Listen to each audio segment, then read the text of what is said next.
It's the Elsa Kurt Show with Clay Novak. Conservative views on world news. Brought to you by The Wellness Company. Prepare for the unexpected. And Refuge Medical. And now, it's time for the show. Good evening, everyone. Well, we have the singular biggest topic to talk about. I mean, there's other big topics, but this one's pretty big and long-term ramifications. Clay, first off, how are you doing? I'm doing okay. It was a week. I mean, it's like you said, it's our singular topic, so it's definitely worth an hour. But I'm doing well. How are you? Are you back north? Are you in Florida? What continent are you on?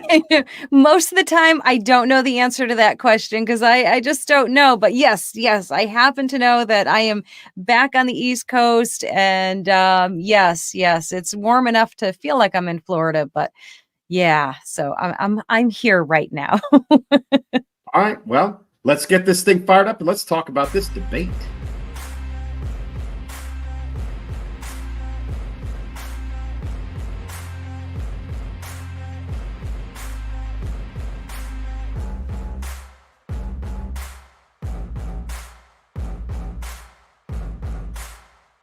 Oh my goodness. So let me start by saying, as we talked about last week, I remembered like suddenly that I was going to be at a concert when the debate was happening. And that's correct. Exactly what happened, right? I was at the Brooks and Dunn concert, which, by the way, phenomenal, awesome. They were terrific. Absolutely loved them. So glad I went.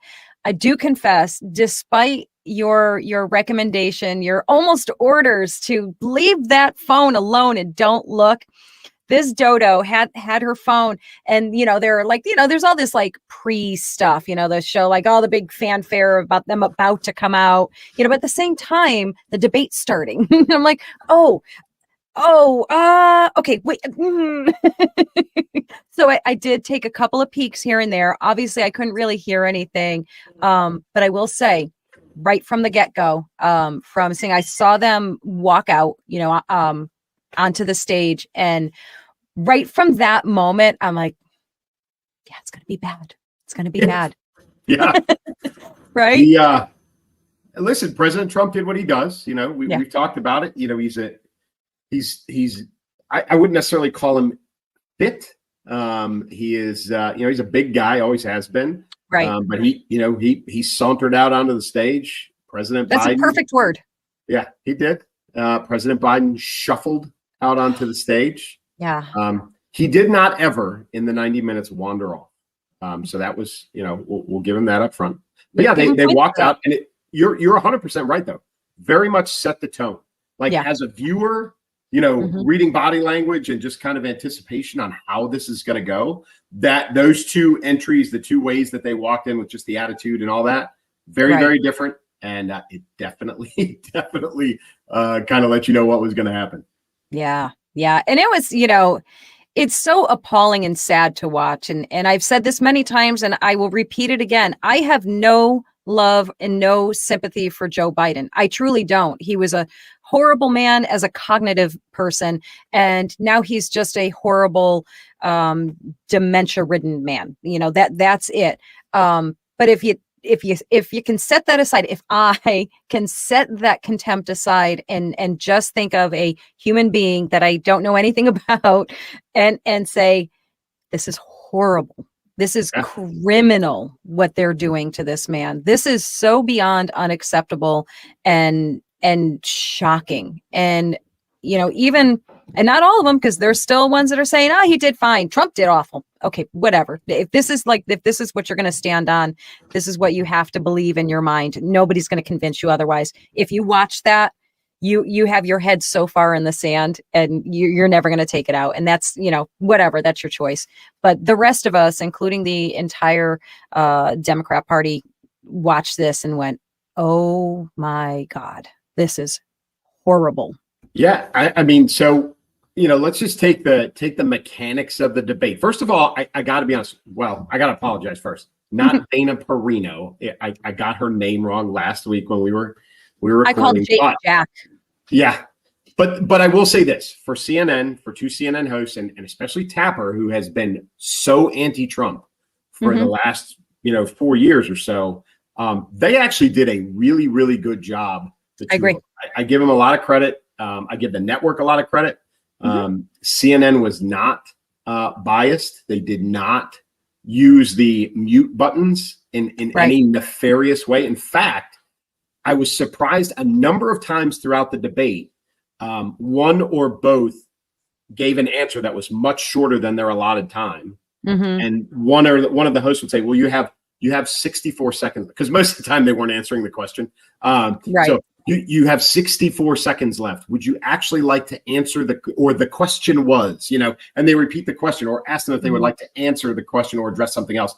So they didn't cut them off. I think at times, President Trump wanted to have just a short answer. We talked about that as a tactic last week.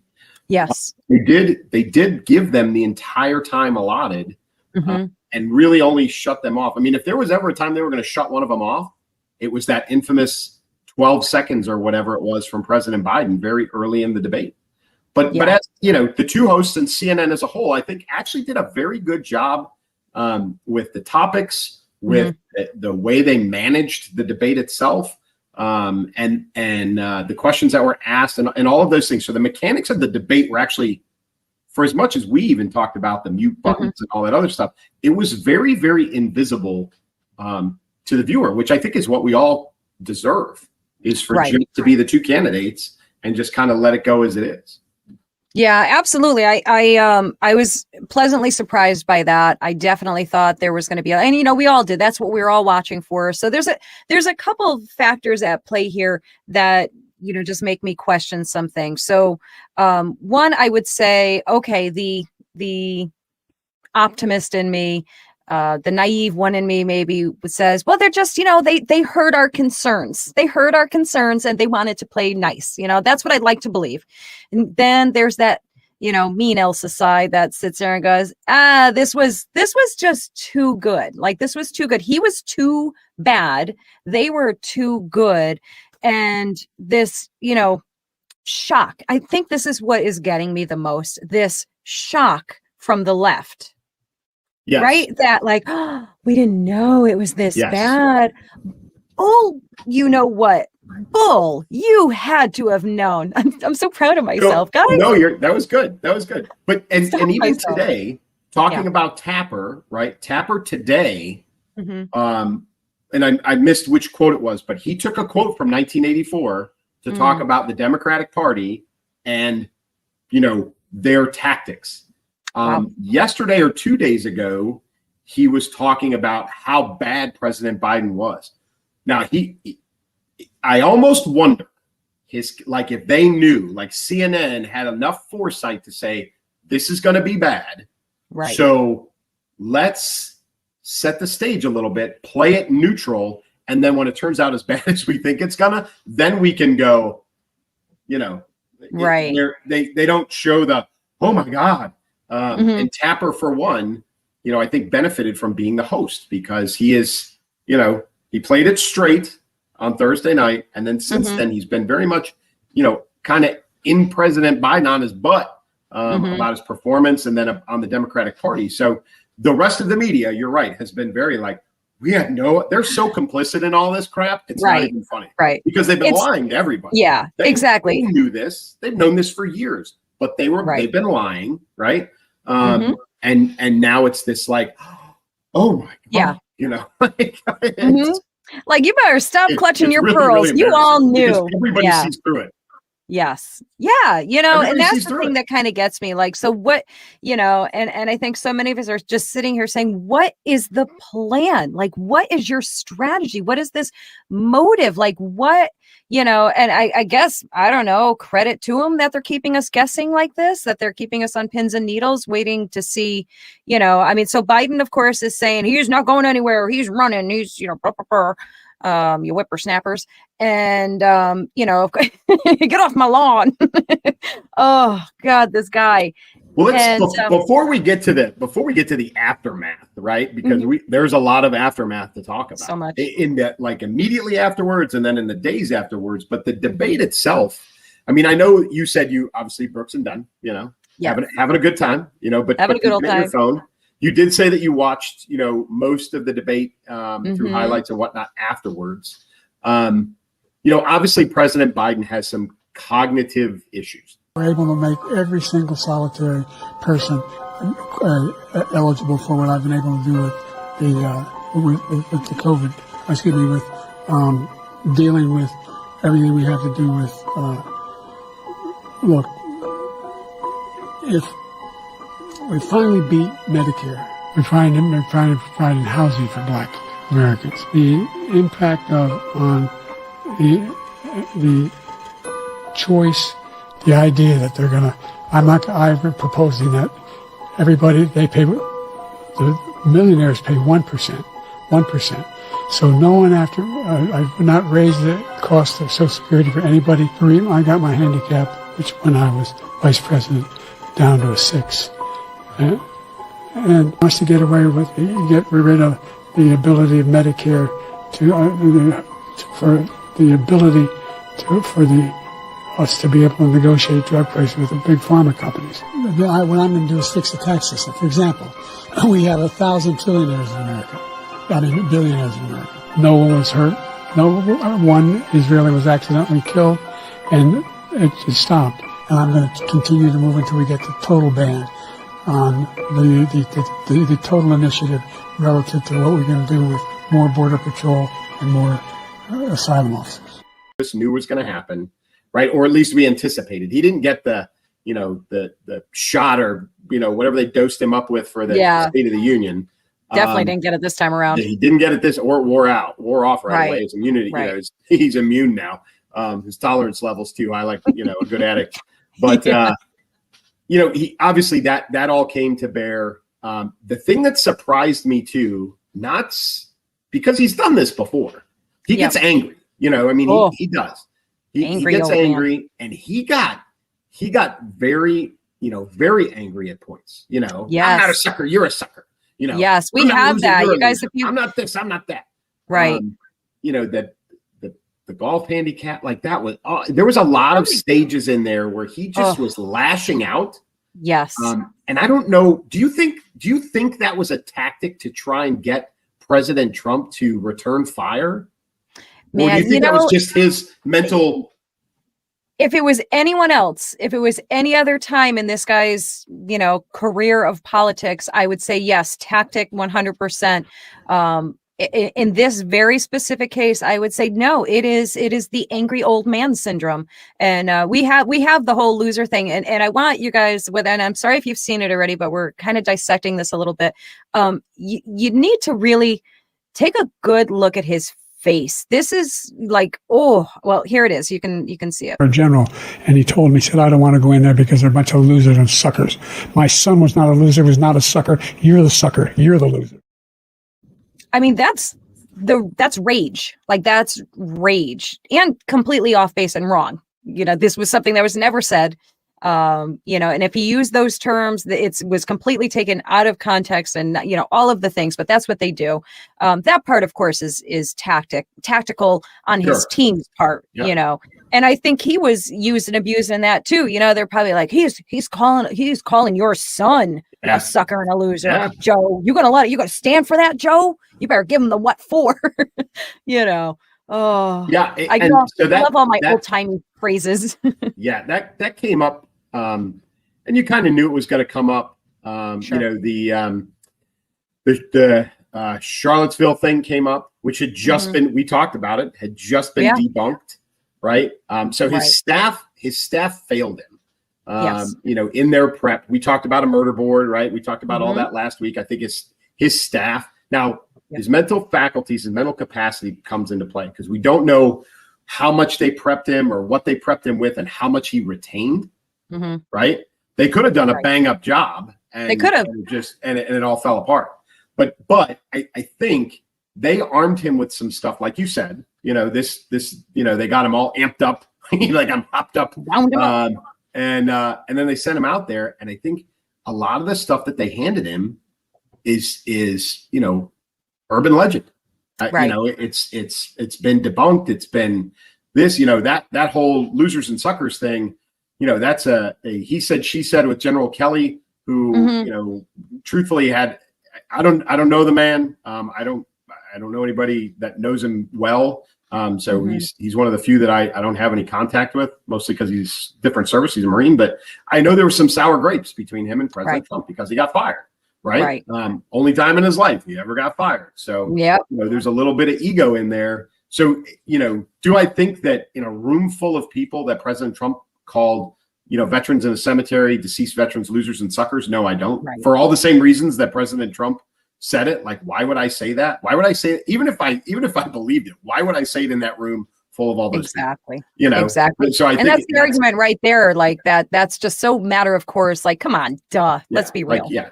So, but I think that was, like you said, that was a bit of a tactic, but I think it was also them. I don't know if maybe they were relying on adrenaline. Like if they got him mad enough on certain topics, it would keep him, keep his brain engaged. I don't know. He was all over the place. But whatever their intentions were, a lot of backfires there. Yeah. And then there was points where President Trump just let him talk. And he mumbled off into space.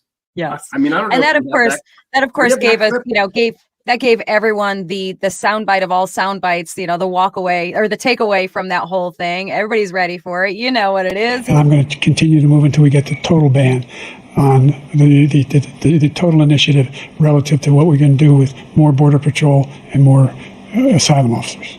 President Trump? I really don't know what he said at the end of that sentence. I don't think he knows what he said either. Look. And that was the second time, though. That was the second time in the debate. The first one, he just like mumbled and tailed off. And like I was on social media. I was like, please tell me I'm not the only person that just saw him lock up for 12 straight seconds. But that one, like the look on President Trump's face was priceless. Like, what right? in the world is he talking about? Yeah. And it looked brilliant. It looked completely genuine too. Like what are you saying, man? Yep. And and I honestly, and maybe there'll be people that'll just be disagreeing with me on this.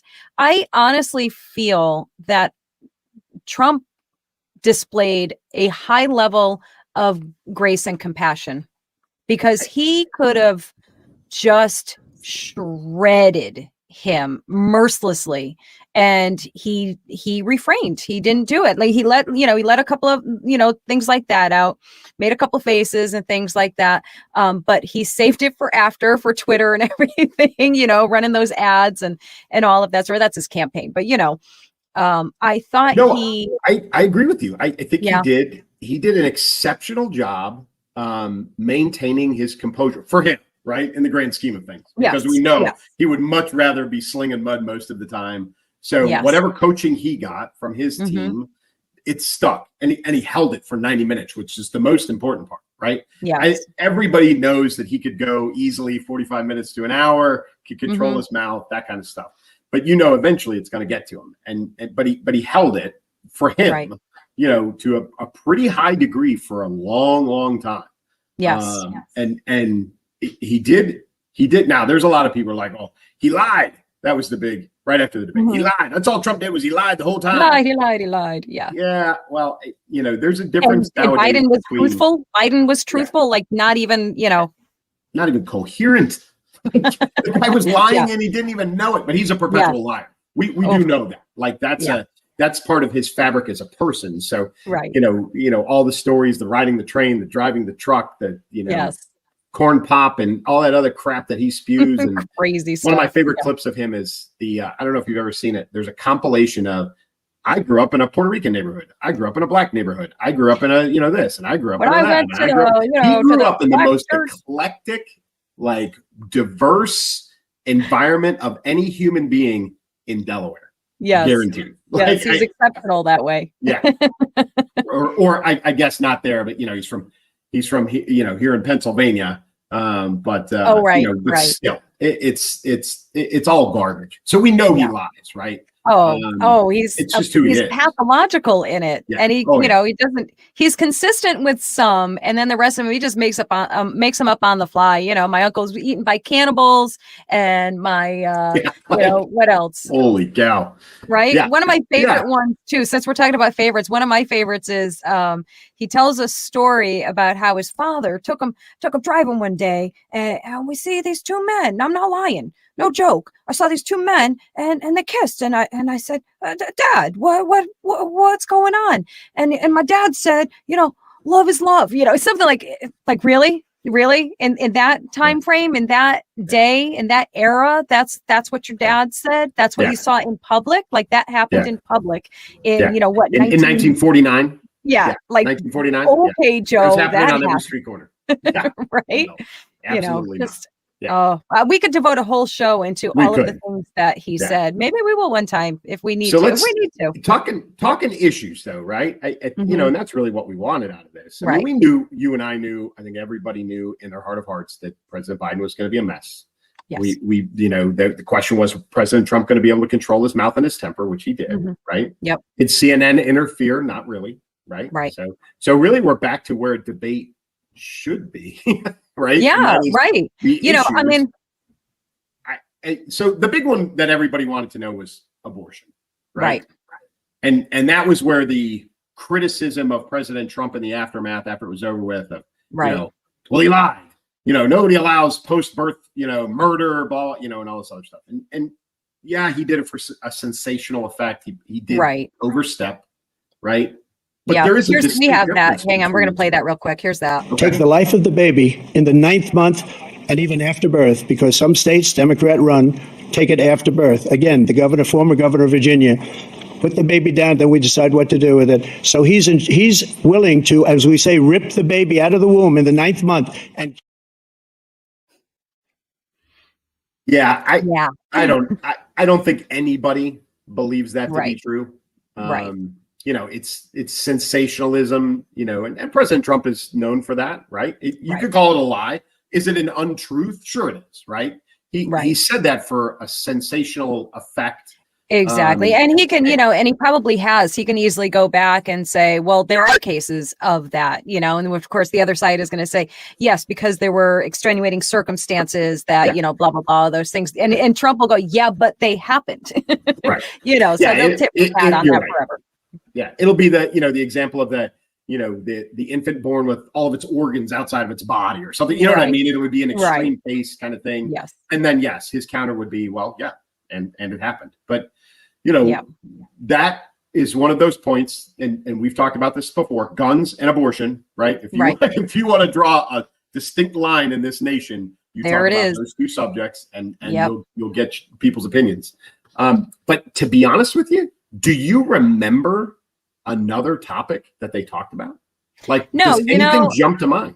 Yeah. And it's funny that you said that, because I was thinking like this was so the actual answers to questions, they were so inconsequential. Like you couldn't even, first of all, if there was anything with any substance said, it was so lost in the visuals. First of all, on Biden's side, the inability to formulate the sentences to get the thought out, you know, so the focus was so much on how the two men were behaving.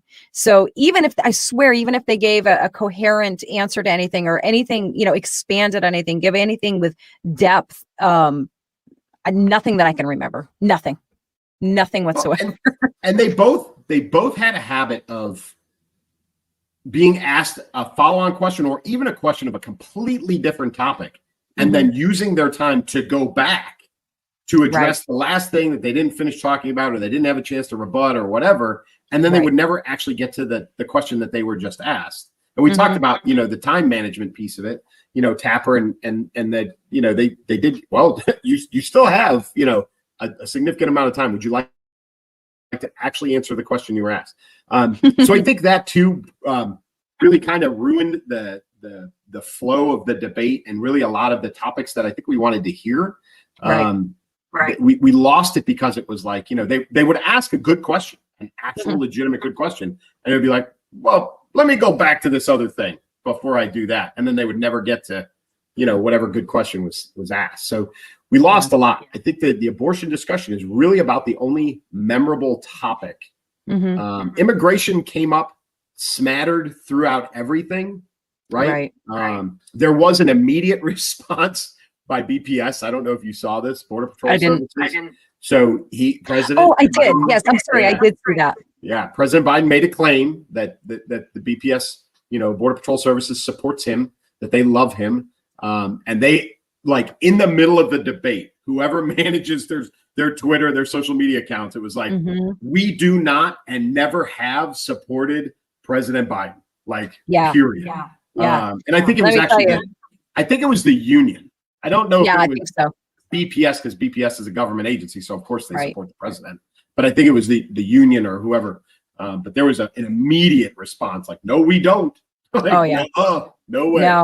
No, bro was sitting there with his beer and his popcorn, saw that and went, oh, hell no, set that down. I was like, yes. So good on them for being right on top of that. And that was a big kick in the face to Joe. And rightfully so. Like, don't be claiming you got the support from somebody that you don't. That was a big misstep on his part, because obviously it bit him right in the can. So before we get to the aftermath, we've got two more of these scheduled. Right. And we'll talk about the aftermath, because it's going to matter when but if things go the way they go and President Biden stays on the ticket, we have two more of these. I guess my question is, do you anticipate, or what changes do you anticipate? Because I know ABC's got the next one. I don't know who's got the other one. Okay. But if ABC's got the next one, what do you think they do different, if anything at all, than CNN did? I don't know how much more they can do different. I mean, that was set up in such a way that I think that was probably the fairest way that could have possibly been done. And it pains me to say that about CNN. It just pains me to say that. They did a good job. That's a fact, if there were things going on behind the scenes that we're unaware of, I can't imagine what it would be. Like, I really can't. I know that they gave the long delay. What was it, like almost a 2-minute delay instead of the 7-second? Did you know about that? And I don't know the validity of this, and if they actually follow through. But my understanding, and you guys chime in and you tell me if I'm right or wrong or somewhere in between. My understanding is that they instituted a 1.5 or 2-minute delay for broadcast, which versus the usual. How live programs are always on 7-second. We need to know that, obviously, if that's true, first of all. And so if it is true, that would be the only change I would say has to be made. That no. 7-second delay, just like with everything else. I want to see everything in almost real time, because that doesn't allow you any opportunity to do any shenanigans. Yeah, right? I hadn't heard anything about that. I mean, I know. I'm curious if they will shorten it. Because, and not that I'll be honest, because the one of the comments about President Biden in the afterward in all the analysis was he started horribly and finished very strong. So shortening it is a catch-22. It may help them, but it may cut off all the good stuff at the end if they make it shorter. If they make it 60 minutes instead of 90. So I don't know if they're going to alter the time. I'm convinced they're not going to put an audience in there. He can't handle any more stimuli. There's no way. Yeah, no question about that. No audience. I think they will follow that model probably almost to a T. And I think you're right. There's probably a high potential for shortening the duration. And quite frankly, we've already seen a disaster, a circus, a dumpster fire. I'm trying to think of all the words other than the one I want to say. Shit show. Yes, thank you. Shit show. Yeah. I knew which one you were looking for. You're so good. Y'all knew, didn't you? Yeah. I'm the one. If you need that to be said, I'm that guy. Thank you. Yeah. Oh, I'm going to make you say all the words for me. It's fine. I've said them before. Yeah. But so I think they will follow that same model. They will probably shorten it again, because we've already seen what 90 minutes looks like. We already know. We don't have to do that again. And we also already know that we're not going to get any substantial answers out of either one of them, and I'm a Trumpster. Okay. So I know this. I know we're not going to get anything of any real substance. I would love for him to prove me wrong and just to essentially ignore Biden. Like, don't respond to anything. Like, Treat it like an absolutely interview. nothing. Right? Yes. Treat it like an interview. Answer the questions. Use your time wisely. Give all the information. You know, they're all losing their mind about this. What is it? Project 2025, right? They're like losing their minds about that, you know, and all it is a plan of action, of course, because it's the Heritage Group, whatever it is. Foundation. Yes. Something like that. You know, because they're far right, blah, blah, blah, you know, and there's a, what's it? Did I save this? I have to read you. I'm sorry to like kind of go off track, just slightly. That idiot, Mark Ruffalo, who I just want to kind of punch in the face. Yeah. Oh, he's such a tool. Yeah, here is. Yeah. So this drama queen that he is, Mark Ruffalo, don't be fooled by Project 2025's extremist and perverse ideology. Trump is bringing it to all our lives: abortion, LGBTQIA plus rights, freedom of expression, freedom of religion, freedom of education, and equality between the races and genders gone. Like all in, you know, capital letters. This was his tweet. Forced birth and forced religion. Trump's American Taliban. Like, what a nut job that guy is. Go back to playing the Hulk and shut up. It just the stupidest things that he is the extreme of Hollywood. He is the extreme of Hollywood. He's a flaming nut job for sure. Yeah, if you've got him on one end of the spectrum, and you've got probably, you know, there's a few on the other end, Clint Eastwood and some of the other, Chris Pratt and some of the others, you know. Right. But yeah, I think you know, it's probably time to talk about the aftermath. I don't know. Yeah. You were at the concert. I watched CNN afterwards because I knew what Fox was going to say. I knew, you know what I mean? Like, you just sure. I wanted to see the reaction, the immediate reaction from the left, right? So I got to watch some of that in real time. The show ended. Oh, did you? Yeah. So I got to see some of that. The CNN panel. Yeah, nine of them sitting at that half table, and I tell you what, they went off. Anderson Cooper was hosting, and they went off. Now there was a handful of, but Trump lied. But Trump didn't do great either. But for the most part, it was absolute panic. It was like, we are screwed. That was a disaster. That was that was the worst part. You know what I mean? It was every adjective that you could think of to describe how poorly that went for President Biden. And that's the clincher right there. If they're saying it, if they can't put a spin on this. Nope. Woo. Yeah. Yeah. So, but that continued, right? The next day it was New York Times editorial, right? Was, you know, President Biden, your service to the nation is to step down, is to not run. And I heard, because I spent a lot of time in the car on Saturday, and I was listening to the news, and they said that and I didn't know this, President Biden still reads the paper copy of the New York Times. It gets delivered to the White House. He's still a newspaper guy. So his beloved New York Times, like, that was what he got, you know. Do you think they hid it from him? Do you think they just, you know, made a special one just for him that said, Joe, you're doing great? Yeah. Well, okay, so let's talk about the immediate. Did you see the film footage of you know, the first lady, like, carrying him off, you know, down, like, carrying's I'm exaggerating, but she literally, you know, under his arm, like, brought him down the steps. Yes. I have. So I have a few different things for us. So and both have to do with Jill. So here are the two of them. Here's the comparison of the two candidates leaving the stage. You ready? Yep. Here we go.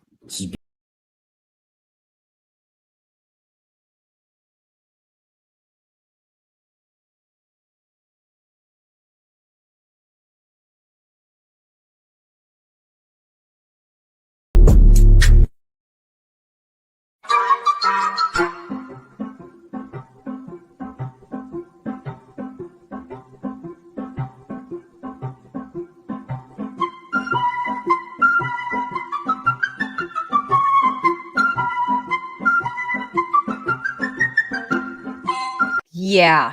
I mean, you know, not, well, I mean, there was a drastic difference from when they entered the stage. As far as Trump is concerned, walked out the same way he came in. That saunter, like you said, that Trump saunter that he does, he just strutted on and strutted off. I actually had a little moment of sadness there that, there was nothing for him, like no greeting him, nothing, just gone. And I know that was a choice he made. And I think it was the right choice for him to make, to just say, I'm out of here. Bye. Yeah. Bye, bishes. See, I didn't say the word. I said, bish. Don't come for me. I know what you meant. God knows what you meant. I know. I'm sorry. Tattletale. Oh, and then of course we have Joe, who, like you said, shuffled in and then needed help getting down 2-3 steps, baby steps, like, very little platform, elevation, whatever. And, his wife had to hold his hand and guide him down. And what a painful sight. If nothing sums it all up, I mean, that's, geez, add it to the list of things that just sum it all up. But that was so bad. And then I know what you have. You haven't even told me, but I know what clip you have. This is afterwards, right? Yes. You ready for it? Kindergartner that just, went to the potty by himself. Yeah.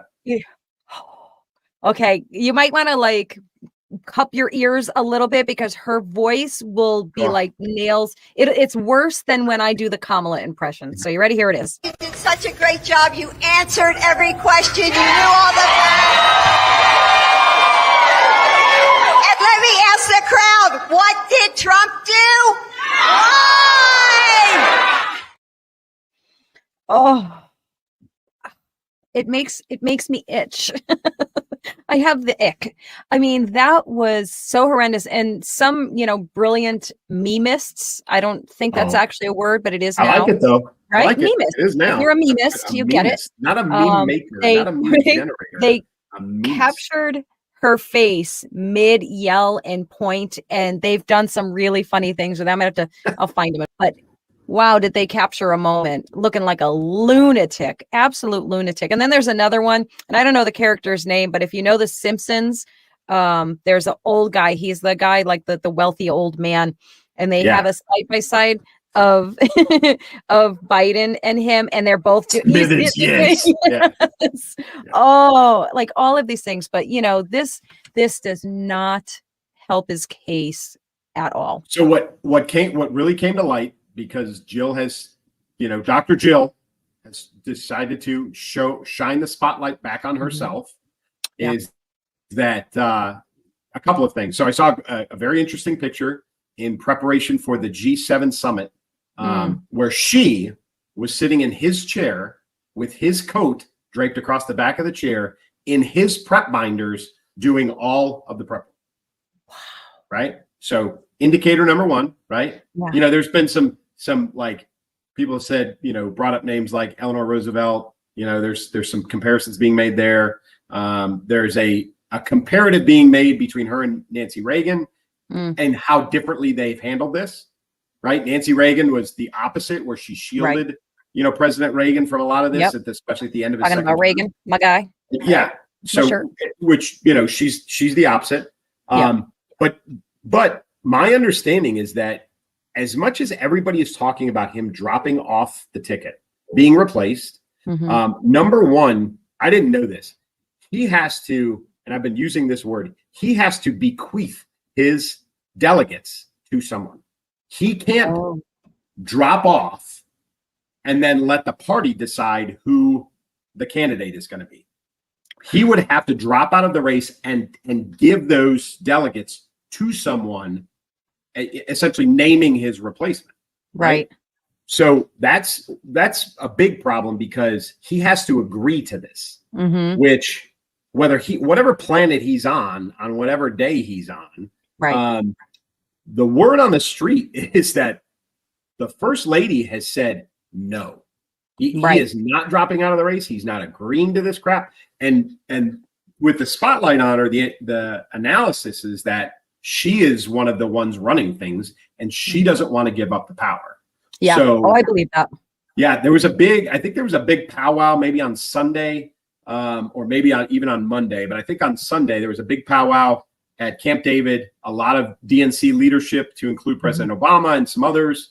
And it was supposed to be, the anticipation or the guesses that it was supposed to be after the debate to convince President Biden, be like, nah, man, you're done. Right. And I guess she is the one who said, no effing way. We're not doing it. We're not dropping out. We're not handing them off. We're not doing anything. So I think she is the wild card that none of us really anticipated in this part of, because we've been saying for a year almost that he's not going to make it, into a second term, be replaced on the ballot or die in office or whatever. But we've never talked about her as the deterrent in the White House.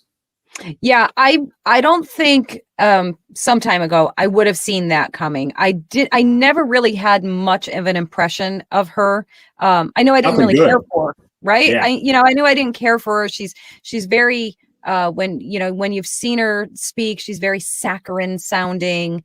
She has that very sweet voice. We just got a glimpse of what the real Dr. Jill Biden is like. That was a really good taste, because I'm pretty sure in that little secret special meeting that they had, she came in like a banshee, and I can guarantee she was dropping some F-bombs and MFing people all over the place. Right? Like I would guarantee that she was like the Wicked Witch of the West coming in there all crazy.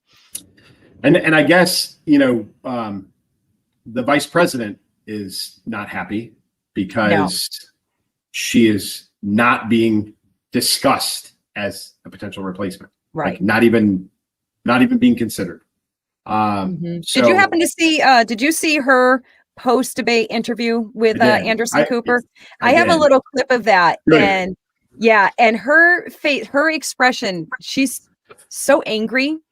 She's just so angry. And I feel like it was like before this interview, they said, listen, you get out there and you defend him and you act like it was awesome. Do it now. And she was like, this is bull. Yeah. Here it is. Listen, first of all, what we saw tonight is the president making a very clear contrast with Donald Trump on all of the issues that matter to the American people. Yes, there was a slow start, but it was a strong finish. And what became very clear through the course of the night is that Joe Biden is fighting on behalf of the American people on substance, on policy, on performance. Joe Biden is extraordinarily strong. And I'm sorry, on substance and policy and performance tonight. I mean, the president's performance tonight clearly was disappointing for his supporters. Yeah. So, it started off with, what did you think of his performance? And she was trying to sidestep, and, and the whole interview continued like that. But her anger level was like through the roof.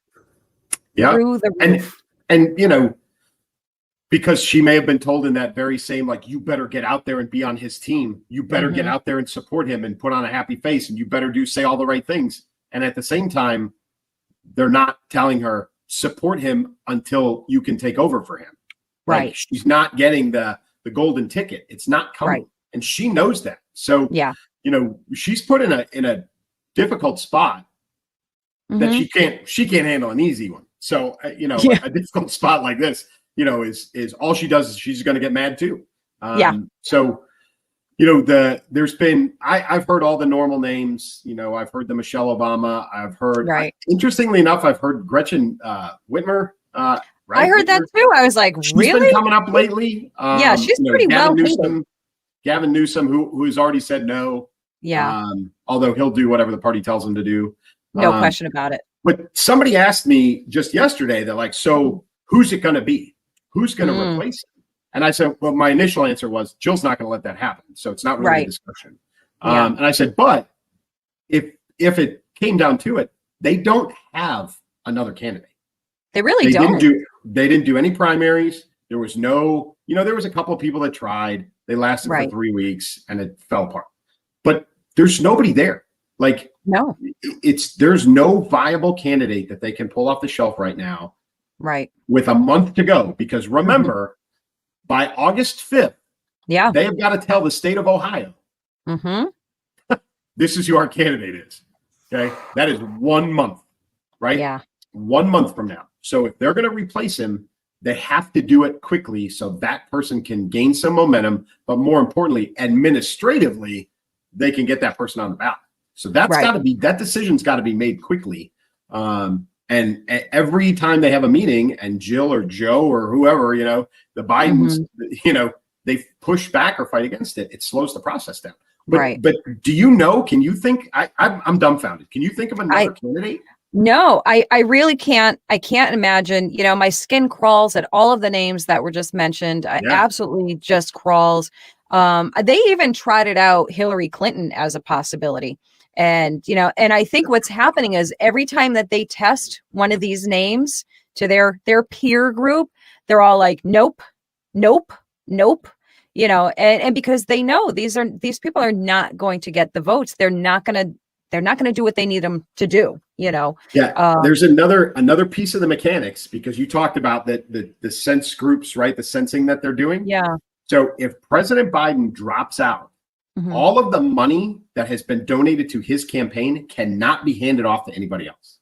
Oh, what happens to So it? they have to so it goes away. Like it, Wow. I don't know what happens to it, but it can't be like, he can't turn around and donate that to the next candidate. Oh, My boy. understanding is you can't do that. So they're starting. So the party has the party's money. That's one thing. But if they're going to have to start funding, and that's another reason why this timeline matters, they're going to have to start fundraising from scratch.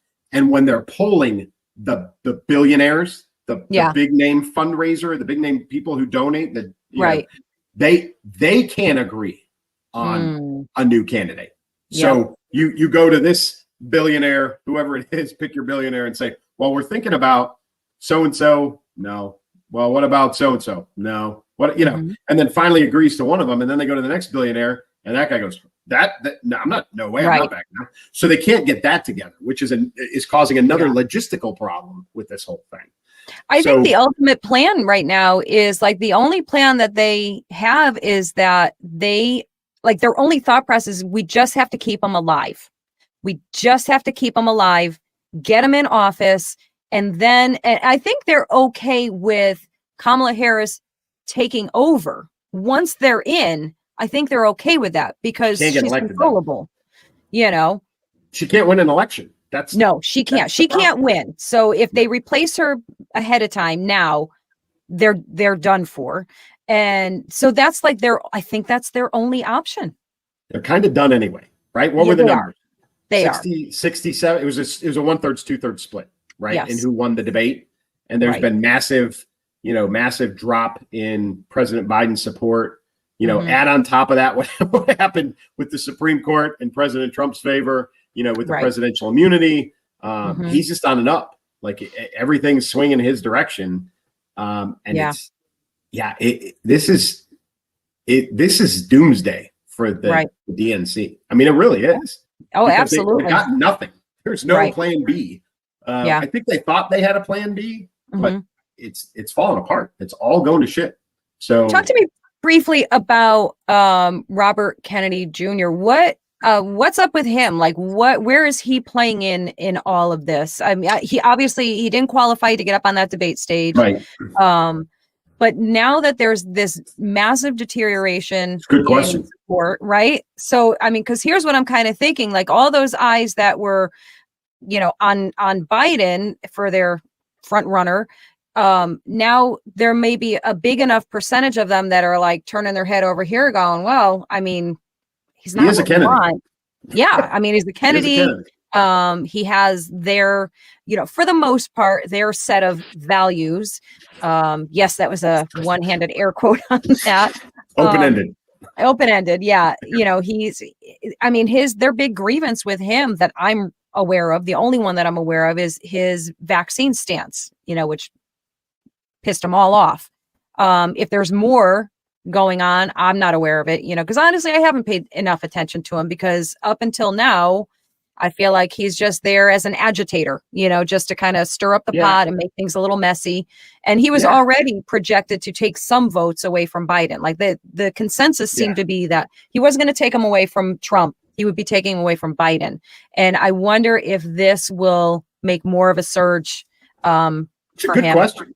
And it's a very good question. And so they never anticipated him getting Ross Perot-like numbers, like to be that much of a, you know, a nuisance. But at the same time, this election was back then before last Thursday, was anticipated to be pretty close. Right. So any interference or any pulling votes from anywhere was going to be a problem, or was going to have an impact. So it's a good question, and I'll go one further and say, what if the DNC just says, hey, he's already running as an independent. What if we just back him? What if we just say, hey, President Biden, can't, won't, whatever. We're going to throw up a candidate, or we're not, and we're just going to pull everything and say, hey, we're backing him. He's a Kennedy. He's a long time, the family's Democratic. It's American royalty, whatever you want to call it. Yeah. I don't even know if that's feasible. I don't know what kind of an uproar that would cause, but it's interesting to consider where he plays in this now. It's a very good question. Thank you. I felt good about that one. Yeah, that was good. Because he's been in the shadows a little bit, because he didn't get into the debate and those sorts of things. So he's been, I won't say left off the ticket, but he's been pretty quiet and ineffective because he just hasn't been seen. Yeah. This has the potential to raise his visibility exponentially. Yeah. And now does this, is there a chance for him to get onto this next debate stage, or is that already a done deal? I don't know. I don't know if they've established those criteria like CNN did. They may have it. I'll tell you, if that's a change to the format and they bring him on the stage, that doesn't benefit President Biden either. No. Oh my gosh. That will doubly make his ineffectiveness and his feebleness glare even worse. You have two men, and I think that of the three, this is probably such an obvious statement, of the three, Kennedy is the most articulate, well-spoken candidate, really. I mean, the one who has a lot of intellect behind his statements and everything. I'm not a fan. Yes. Don't get me wrong. I'm not a fan. I am well aware that, his leftist views are very left, and especially on topics that, that matter to me in particular. He's very left, and his running mate is even more so. She is a progressive leftist, so I don't want to see them anywhere at all. But I recognize as a debater, as a public speaker, you're right. He's got the chops. He is the guy that can stand up there, take the question, and formulate an answer, even probably with minimum prep. If they throw him a curveball and they pull something out of left field and give him something he's not prepped for, he can still put an answer, an articulate, clear, thought out answer together very quickly, which again does not bode well for President Biden because it makes him look even worse. Right. Yes. So that could be a very interesting twist in an already very twisty game. This week has been awesome. This has been the best week, I think, of the election, not just because of President Biden, like everything coming to light, but the reactions on the part of the media, the reaction on the part of the Democratic Party, the reaction on the part of President Trump, which has been fairly subdued. Like he's just letting this linger and letting, the panic just swell, which is great. Yes. But I've learned a lot this week. I didn't understand the mechanics of, really how the if they replaced him and then the funding, the campaign donations and all that other stuff. It's been a really good week, probably the best week in my opinion in this election. Yeah, I agree. I think I gave a lot of definitive answers here to questions that we were all asking. And even those of us, and I put myself in that, maybe nobody else, so I'll just talk about myself here. For someone who has been watching the Biden stink show, say the word for me, please. Shit show it is. Thank you. Watching it, there is an objective part of me that still says, I don't know, are we only seeing snippets and not seeing full pieces? Maybe it's not as bad. Here's an opportunity to see how bad is it really in essentially real time. And that was, I wouldn't say I needed a clincher to convince me of anything. But if anybody did, there it was up on stage for 90 minutes of bumbling, fumbling, stumbling, freezing, hobbling, all of the ings were happening on that stage. And it was horrifying to watch. Absolutely horrifying. Slow moving train crash, right? Yeah. And just watch the next couple of weeks, because again, right, August 5th, is the next big. That's the next big mark on the wall, which is Right. Ohio. They have to let Ohio know by August 5th who the candidate is. So Yep. the DNC's got to make a decision before then, and then we'll see what happens, because once that rolls past, they're committed, and they've got to give whoever it is a fighting chance to campaign. So they got to make the decision quickly. Yeah. But, we're rolling in. Like, listen, this is going to air on 4th of July, right? Yes. I'm going to give a little PSA, and it's kind of a two-sided. It's two-sided PSA. First of all, don't blow your fingers off.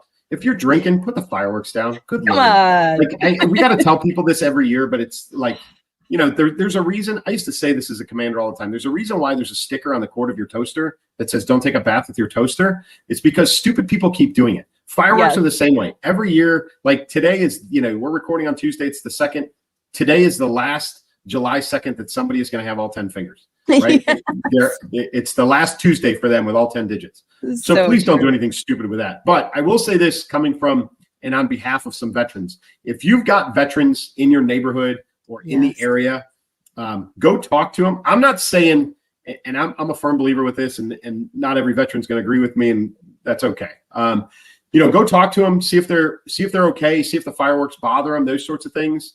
I love that. Ask the question. It's okay to ask the question. They should answer you honestly. But I would say that all of us veterans who know that we have issues, with fireworks, do your own prep. Let people celebrate. Do what you can to allow the holiday to go on the way that it traditionally does. If that's you just getting out of the area, if that's you putting on some noise canceling headphones and sitting in the dark, whatever it is that you've got to do. For all of us veterans, I think we still have a responsibility to do that. Don't be the guy who, just crabs about 4th of July. But if you do have a veteran in your neighborhood, ask the question. I will tell you, like 4th of July for me, I'm the guy who, like, tonight, if I walked outside with my dogs and all of a sudden there was one single loud one, because I'm not anticipating it. Right. Like the first one I'll get most of us do, right? There's a natural reaction to it. And then after that, I'm okay. 4th of July, I know it's coming. Right. So I'm okay. And we all of us veterans, especially all of us, that've been rocketed, or mortared, as many times as we had, we all react to it differently. But just for everybody, if you've got veterans in your neighborhood, go talk to them before. If you're a veteran, do what you can to allow others to celebrate. But I just wish everybody a happy 4th of July. There's a reason for this holiday. Hopefully we don't have a recurrence of this in the next couple of years. We don't need that. We don't need to go that direction. But it's to me, it's the most important day in American history. And I wish everybody a happy Independence Day. Yes. Happy Independence Day. They lose sight of what July 4th is. So I like to say Independence Day. So happy Independence Day to everybody this week. Absolutely. I echo that sentiment. And it's actually one of my all-time favorites as well. It is my maternal grandmother's birthday, she's long since passed on. But I am the proud daughter and granddaughter of legal immigrants who came to this country and understood what it means to live here in this country and to appreciate everything that's available to us, and our freedom being the first and foremost thing that we have. And I was raised to love this country by those legal immigrants because of their love for country. So for my grandfather, I will be playing on repeat very, very loudly Neil Diamond, America. That was his favorite song. He was not a good singer, bless his heart. He would sing that the top of his lungs in his, German accent, and it was just one of the most beautiful things I've ever heard in my life. And so happy Independence Day to everyone. Don't forget what this really means to all of us. And as also a horrible singer, my favorite song is the Jimi Hendrix version of the Star Spangled Banner, because there's no singing. So I love it. Everybody enjoy Independence Day. And as always from me, keep moving, keep shooting. Take care, guys. Bye-bye.